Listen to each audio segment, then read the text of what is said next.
mail. As you can see here, I got myself a nice little designer haul. I got one thing to unbox right here, the new Pasha from Cartier, Pasha Parfum. So I can't wait to unbox this one. And then I got a couple testers right here of a couple designer releases that I was interested in.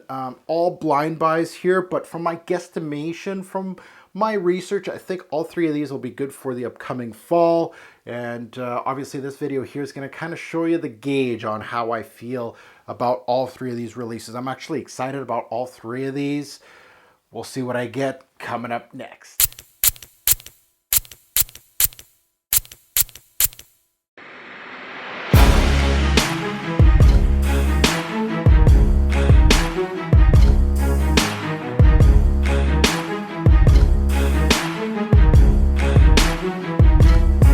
What's going on, fragrance family? Welcome to the Robes08 channel. I'm your host, Mark. Today we're unboxing, giving a first impression on three designer releases. So if you're new here, thanks for watching. Subscribe to support the channel. Hit that bell. I'm also all over social media under Robes08. Keep tabs on behind the scenes stuff, including my set of the day post, new purchases, and what I'm working on for this channel. If you have a Facebook account, you can follow me, but you can also join us at Fragrance Guru Nation on Facebook. It's my own Facebook group. We're up to 18,000 members where we discuss fragrances, new releases, people buy, sell, swap fragrances. Now let's get things started with the House of Valentino. Now maybe some of my male viewers will see this bottle and go, hey, isn't that a feminine fragrance? This is not from the Uomo lineup. And you'd be correct, it is not from the Uomo lineup. Is it feminine? No, it was deemed as a unisex. This one called Noir Absolu Oud Essence. So obviously the oud in the name grabbed my attention. It's based as a unisex fragrance, so that doesn't scare me.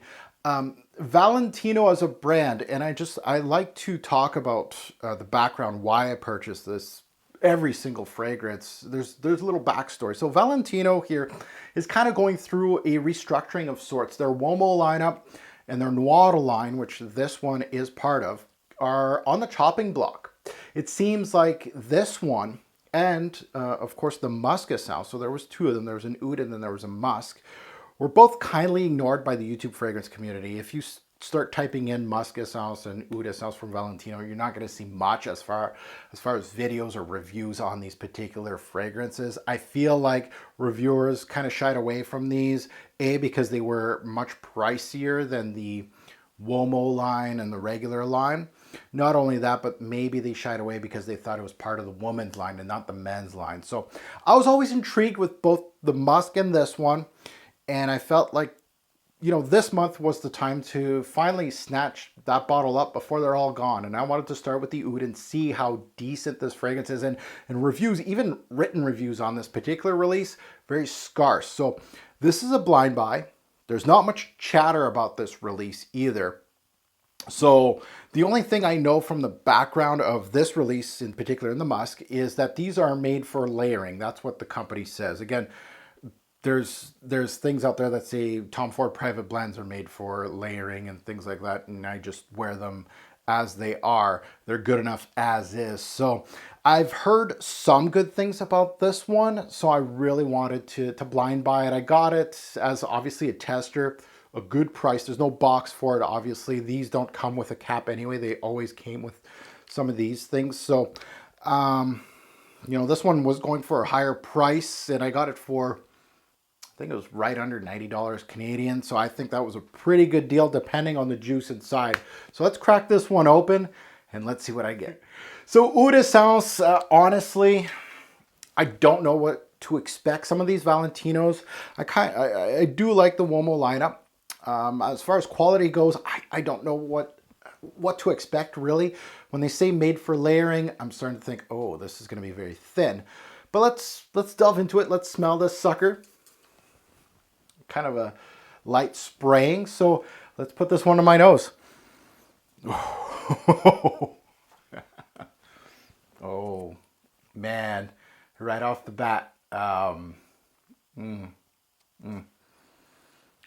yeah. Dry, woody. It has that oud quality, So, so surprised. This is pretty good. Yeah, very much. Oh man. It's got that medicinal oudi quality that I really like. It's very woody. It's dry. Very good quality for a designer release. The oud, dare I say it, outstanding for a designer release. Wow. This introduction, very good. Oud, it's got a little bit of a saffron bite here. It's got a little bit of the spice here, a little bit of a cinnamon saffron, a little bit of a smoky touch to the fragrance. Very nicely done. Now I'm getting more cedar. Okay. So it seems like hold your horses. So it seemed like it was very interesting, very oudi, almost medicinal like oud, very good quality, and even on the strip already, it seems like it went from oudi medicinal. It lost a huge layer, went down to a cedar, like it's still woody, obviously, but more of a cedar like sandalwood combo. It kind of feels like the budget ran out. It was really good at the start, and again, that might it might be different on skin. Usually, you don't get much movement on a piece of paper like this, but maybe it's my nose playing tricks on me. But I really felt like that introduction outstanding. Oud, probably, if I would have to say, under $100, designer name. This is one of the better ouds out there, honestly. Again, not blow my socks off as far as niche goes, as far as ouds go, but very good. Very good backbone. It feels thin. It feels like the layers in here may peel quicker than, and maybe that's why they're talking about this thing just being a layering type of fragrance. It feels like it's missing some gusto, some balls to it. We'll see. Keep that train going, Valentino, right? You got that first 2 minutes going. Anyway, very good scent. Very excited about this one. I can't wait to see what I'll get out of that one. So moving on to this one right here. We'll move on to this little one. Joop. I haven't bought anything Joop-wise in a long time. I've ignored this brand, honestly. I've got a couple Joops coming in the mail shortly. So this one is Wow. These are very cheap overseas, hard to find in North America. Except for, obviously, the top seller, Joop. But the new releases are very slow to trickle down to North America, if ever. So, Wow, this is the Eau de Toilette. I also believe they have a... Correct me if I'm wrong. It's either an EDP or an intense version. I know maybe it's a Parfum version, but it's a brand. This is a brand that I've ignored for a good 10 years. I'll be honest. I bought a few when I first, once I had my YouTube channel back in 2009, 2010. I think I bought like 3 or 4, but I've been very, very quiet on this brand. The one thing I've noticed with this cap, this is not all cap. This is such a weird cap. It almost looks like a little ring. Terrible. Well, they got a little design on the atomizer here. So let's delve into Wow from Joop. So we'll see how this EDT does for me. Again, blind buy. I think I got it for a good price, 50 Canadian. Probably not as good as Europe. These are probably kicking around at discounters in Europe. But if this one's good, then I'm gonna take a look at the EDP version of this stuff. So let's sniff this one out. And this cap is horrible. Horrible. I hate this thing. So this one right here. Let's sniff it. Oh, sweet, cardamom, heavy.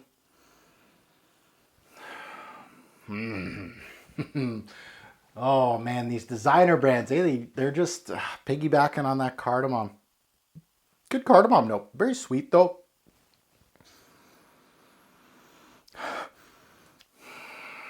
Okay, it's got some vanillic qualities too. A little bit of a cherry from the tonka bean, not bad. So vanillic, a little bit of cherry from the tonka, and heavy cardamom up top. A little bit of bite to this fragrance. It could be the cardamom, it could be other spices in this release. Not bad. A darker release from Joop.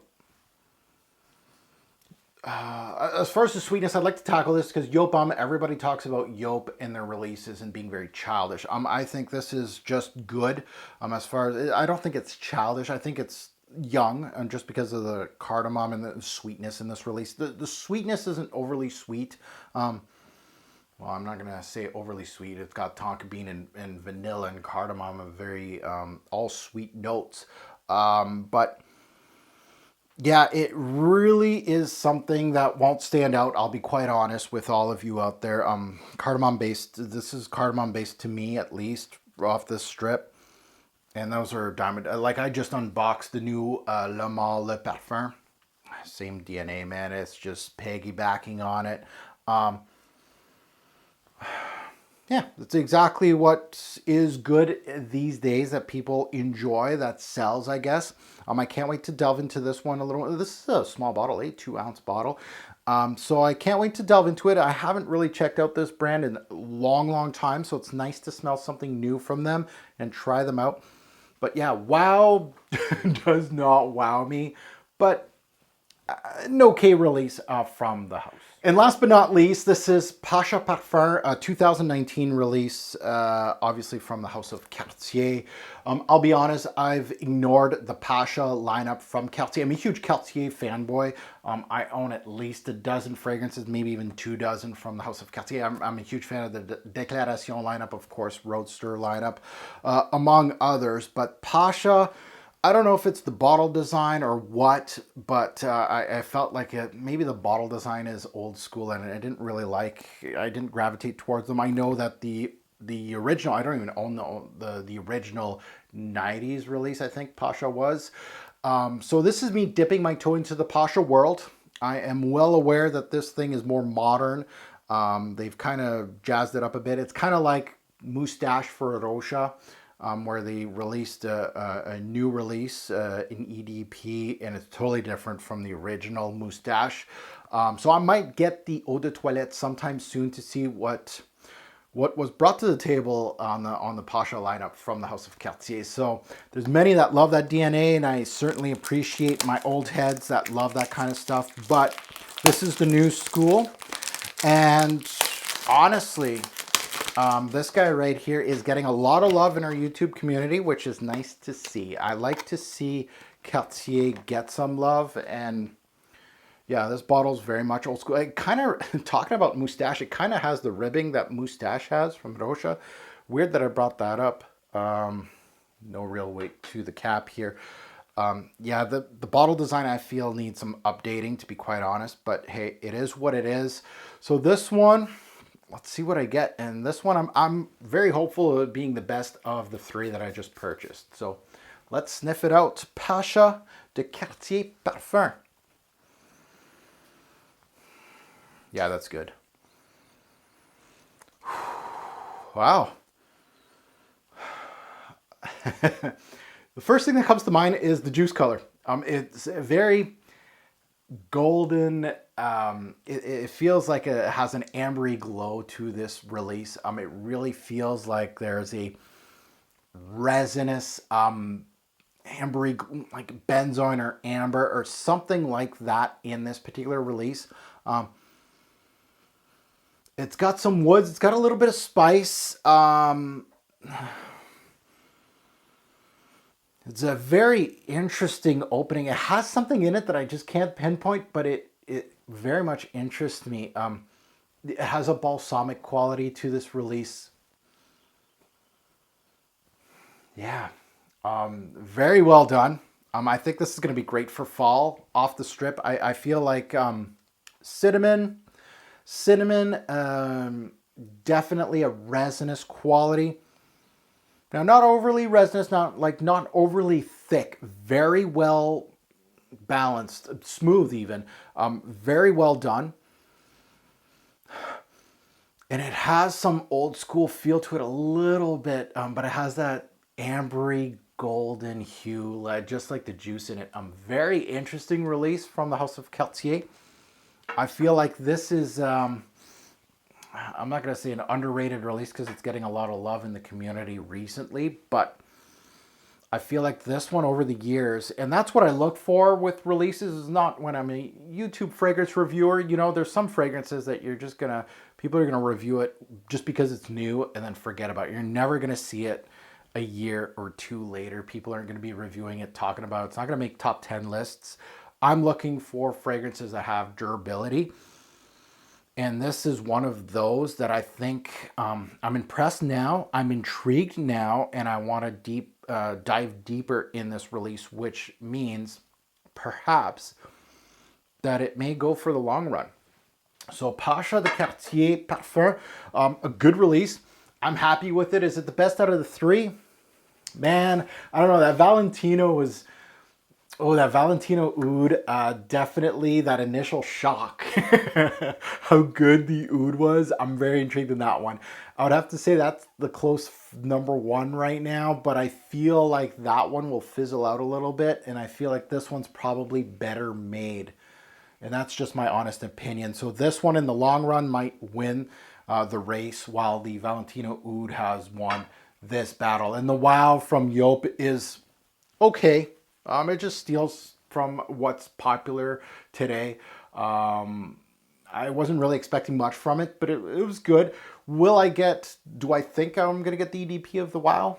Yeah, perhaps. Off that one, it was okay.